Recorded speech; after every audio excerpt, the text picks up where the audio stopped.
I love Jeff Jarrett's outfit. I just do. Boy, people are just hot and bothered on this this chair shot stuff. The comments just keep rolling in. Yeah.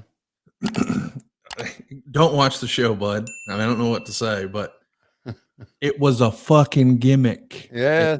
and you fell for it, and you loved it. I Yeah. mean, goodness gracious. Yep. I mean, I'm not going to spoil the magic, but goodness, if you knew, you would not feel this way. Yeah. Like, just watch the damn thing, man. Yeah. All Like, right. I'm way more worried about Darby falling off big ladders through glass and shit. Yeah. Like, way more. Yeah. For those of you who are bitching about it online, I'd like to take an unprotected chair, give you an unprotected chair shot to your ass. Just bend over, whack. Yeah, there you go. Should have happened to you in middle school, but I'll tell you, they don't I do that anymore.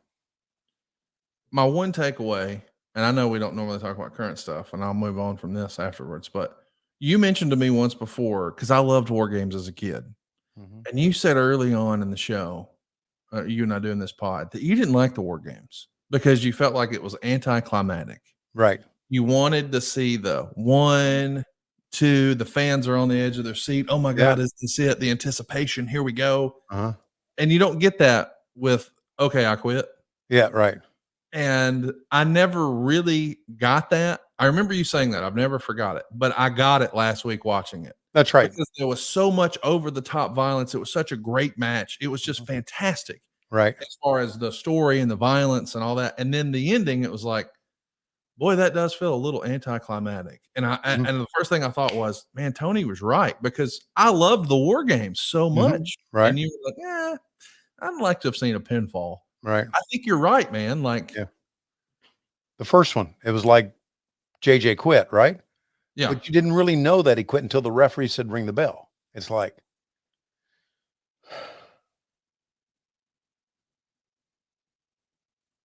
so the man, this is I know we've been talking about chair shots a lot during this match, but This is the best match of 1995. It won match of the year in a lot of places. People were considering it a match of the year candidate. I mean, these guys are working their ass off. And the real telltale for me is this is before there's a crazy sign era. It's before everybody's got a cell phone in their pocket and they're live tweeting. They're just all enthralled in the match and paying attention. And man, these fans are up and down, up and down, up and down. did a screenshot, sent Jarrett the picture of him with the Yeah, the hat on. glass. Yeah. And he said you would look great at the announce desk with a blinking hat on. That would be phenomenal. Wouldn't it be phenomenal? You should do that for the Halloween episode. Yeah. What should the letters be on that? TS. TS? Okay. And the blinking By glasses the is way, what? October 30th, the Mhm. day before Halloween, is a Wednesday. Ah, So we got a little time. You need to get a hat together, Daddy-O. yep. That'd be great. Did you see that drop kick that Jeff just threw Mm, at Shawn Michaels? yep. I know people are whacking off Okada, and Lord bless them, use two hands. But Jeff Jarrett might have the best drop kick of this era He was phenomenal, buddy. and still looks great. Like on some level, physically, he looks Mhm. better now than he did then. How's that Yes. possible? Yeah. 29 years later, he somehow looks better. Yeah, he just I mean, and think of all the stuff that he's gone through, right? Oh, God. His life's a movie, man. Yeah, it is. It really is a movie. And I go And back, I think about the first time that we saw him on this show, going back, we took a look at Memphis Wrestling. Remember, they had to carry him off like he was dead. Hmm. Remember that? He was the referee. Yep. Yeah. And It now was here he is. his debut back in the day, I That think. was his debut, and now he is here in the mid '90s, and now we see him in AEW. I think it was great. I think it was a great. I think it was a great hire for us. There's no doubt. And take a look at, I mean, really think about the context of what we're watching right now today. You've got a guy who's office for AEW and Mhm. enjoying a fantastic career resurgence 29 years later in the ring. Then you've also got the guy who's created so many great stars for both WWE and AEW Mhm. and now runs NXT. Right. And then on the outside of the ring, a really critical part of the equation creatively for WWE.